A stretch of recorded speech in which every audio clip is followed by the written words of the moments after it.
વડોદરા શહેરની માંજલપુર વિધાનસભાની પેટા ચૂંટણી માટે આજે વહેલી સવારે 7 વાગ્યાથી મતદાનની પ્રક્રિયાનો પ્રારંભ થયો છે। વરસાદી માહોલ વચ્ચે પણ મતદારોમાં લોકશાહીના પર્વને લઈને ઉત્સાહ જોવા મળી રહ્યો છે।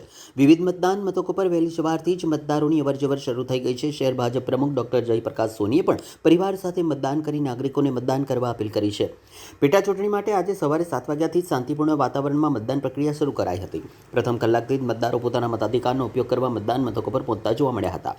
શહેર ભાજપ પ્રમુખ ડોક્ટર જયપ્રકાશ સોની પણ પોતાના પરિવાર સાથે કુબેરેશ્વર પ્રાથમિક શાળાના મતદાન મથકે પહોંચ્યા હતા અને મતદાન કરીને લોકશાહીના મહાપર્વમાં દરેક મતદારે ઉત્સાહપૂર્વક ભાગ લેવા માટે પણ અપીલ કરી હતી।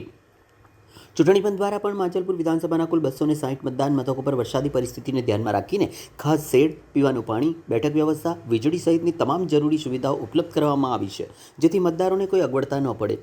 મતદાન પ્રક્રિયા દરમિયાન કાયદો વ્યવસ્થા જળવાઈ રહે તે માટે પોલીસનો બંદોબસ્ત પણ ગોઠવવામાં આવ્યો છે। ચૂંટણી અધિકારીઓ પણ સમગ્ર પ્રક્રિયા પર સતત નજર રાખી રહ્યા છે।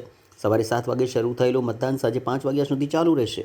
ચૂંટણી તંત્ર દ્વારા તમામ મતદારોને પોતાના મતાધિકારનો ઉપયોગ કરી લોકશાહીને વધુ મજબૂત બનાવવા માટે અપીલ કરવામાં આવી છે। ચૂંટણી એ લોકશાહીનું એક પર્વ છે।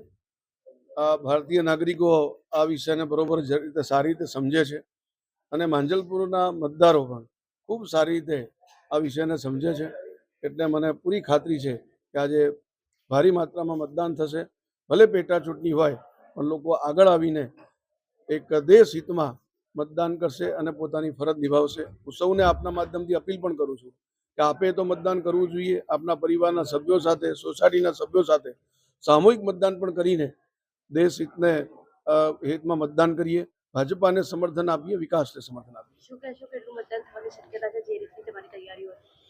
અમે 1 મહિનાથી ડોર ટુ ડોર 3 વખત બધાનો સંપર્ક કર્યો છે।